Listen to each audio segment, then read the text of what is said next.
He is known to be as soft as the Madurai idlis and also sometimes as rough as the gunpowder that you eat with it. With me is Mr. M.K. Aiyagiri, the Madurai MP and the elder son of the Chief Minister and the DMK Chief, Mr. Karunanidhi. Thank you very much, first of all, for inviting me for breakfast and, of course, his family.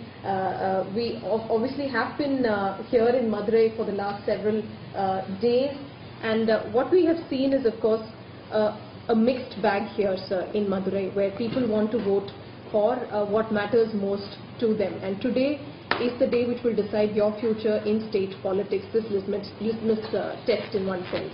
How confident are you? நிச்சயமாக திமுக தான் கூட்டணி தான் வெற்றி பெறும். ஏன்னா மக்கள் நாங்கள் போகிற இடங்கள்லாம் 2006 கழகத் தலைவர் கலைஞர் அவர்களுடைய சாதனைகள் எல்லாம் எல்லா மக்கள்கிட்டும் ரீச் ஆயிருக்கு. ஆனால் குறைகளே யாரும் சொல்லாத அளவுக்கு கலைஞர் சொன்னதையும் சொல்லாததையும் செஞ்சிருக்கிறார். அதனால் நிச்சயமாக 200 இடங்களுக்கு மேல் திராவிட முன்னேற்ற கழகம் கூட்டணி வெற்றி பெறும். Right. Aதாவது out of 234, a party needs or an alliance needs 118.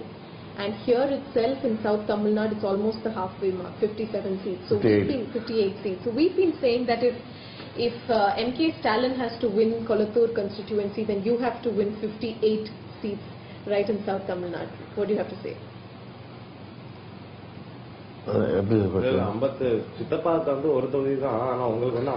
இல்ல அவரு மிஸ்டர் ஸ்டாலினும் அனைத்து தொகுதிகளுக்கும் தமிழ்நாடு முழுவதும் பிரச்சாரம் பண்ணியிருக்காரு.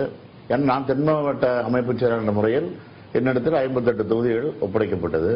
இந்த 58 தொகுதிகளை நான் கடுமையாக என்னுடைய கட்சிக்காரர்களும் கூட்டணி மூலம் நல்ல கடுமையாக உழைச்சிருக்கோம்.